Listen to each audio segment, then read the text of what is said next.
is your boy, the Shinobi, Metal Face. I just don't have it right now, so right now you could just call me the Killer Method. You know, my old school cats, they remember when my channel used to be called Killer Method. But anyways, this is a video that I wanted to do real quick. It's basically my thoughts on 52 blocks. I want to make these short, 5 to 10 minute videos to basically give you guys tips on how to improve your 52 blocks. So I got the camera nice and tight, and I just want to I want to make it nice and tight so that you can see just the blocks. All right. So how do we start off? When you talk about 52 blocks, we're talking about strictly street fighting, self-defense, and you got to concentrate on bare knuckle. So there's ways that you have to block and cover that if you always practice with a boxing glove, you'll develop bad habits. So let's talk about some of those bad habits that people do, and let's find out some ways to correct it. Now, I want to make things very, very clear.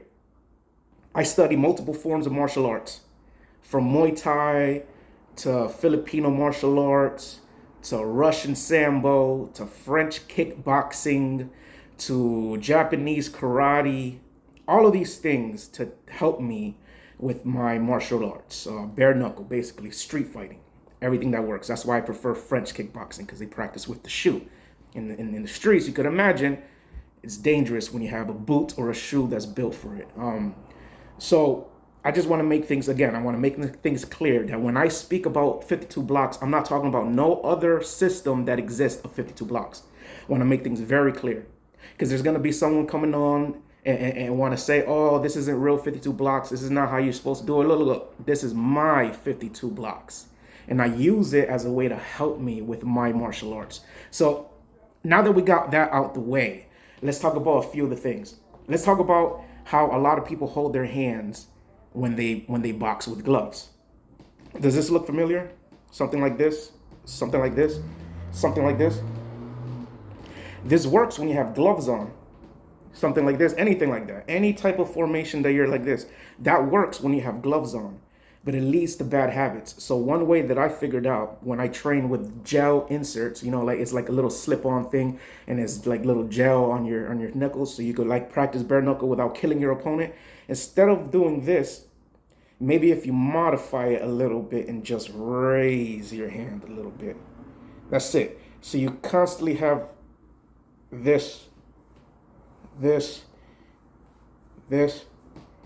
right here. So keep it in front of your face at all times. And then you can come in here, think like the peekaboo, Mike Tyson. And another thing, you're keeping your hands here. My hands are either going to be straight here. Look at my thumb. In bare knuckle, it's bad to keep your thumb like this, because it's not just elbows and fists. It might be a knee, it might be a kick. And this is a weakness, because anything might happen where it gets glanced. You take a kick, you take the wrong type of attack, and your thumb could be dangling. So let's go ahead and keep this tight.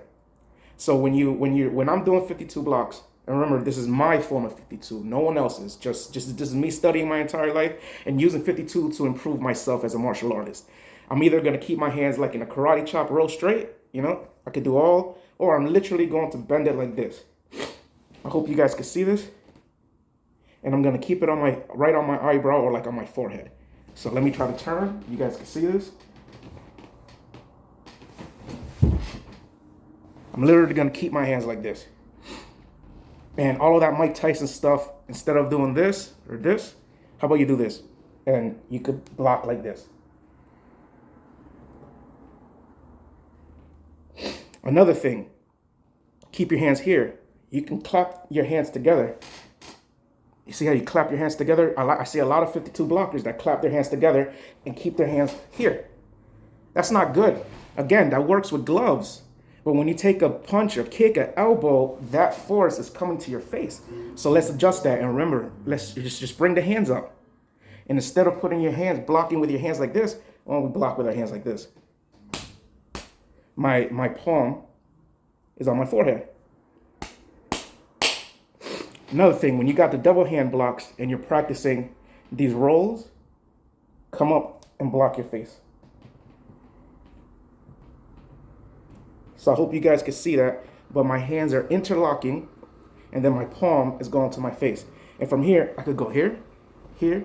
I could even go one side, one, and then come back with the elbow. Then come back over here, one, and come back with the elbow, and keep going.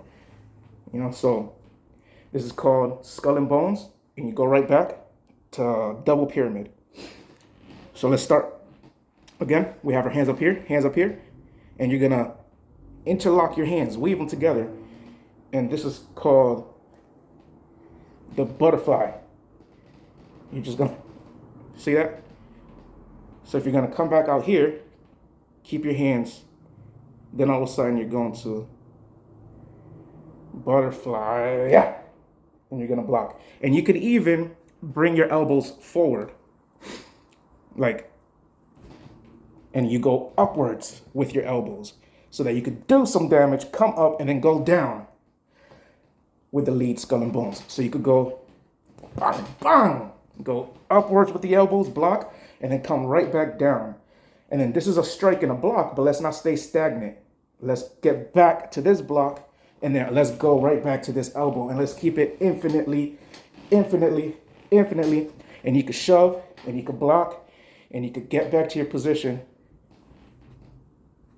Right? So the video is long enough, but let's stick to those little adjustments. I'll make a part 2. If anybody has any questions or comments, let me know. But again, keep the hands high. You can block the jabs, come up here, up here. Another thing is like you're gonna comb your hair backwards. And you see how I lock? You see how I lock my hands in the back? I hope you guys can see that. Let me see. All right, so this elbow is gonna cover me right here. See my center line?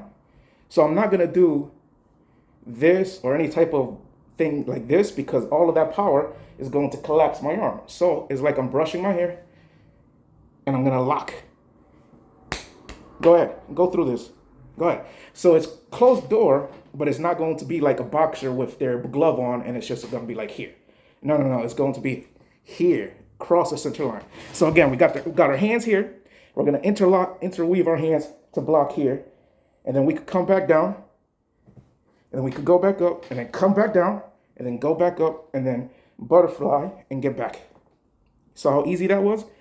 And you could spam that block and continue to move and pretend you're Mike Tyson if you could imagine his forward movement and ducking, and then all of a sudden he shifts here, and then elbow, block, elbow, and then all of a sudden I shift here, and I'm up here with the block, and then I'm coming in with the elbow because Mike Tyson in the street fight broke his fist. His style is too ferocious. So let's replace one of these beautiful punches with elbow, up, and then back down.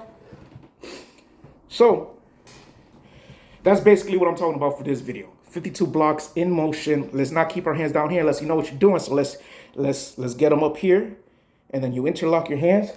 You could block upwards, and then from here you could just simply skull and bones.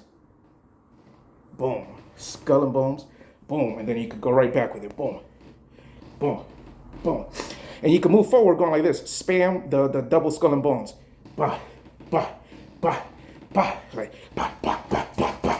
so it's like you're spinning. You get to the position, elbow.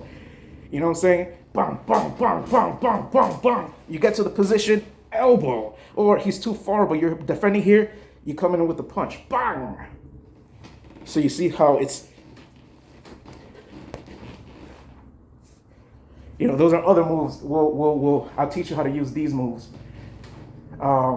It's called rob the bank. So for the next video, I'll teach you guys how to do rob the bank properly and all these tricks from here. But it starts off with the reverse cross guard or just rob the bank. So I hope you like, share, and subscribe. If you have anything to say, let me know in the comments below.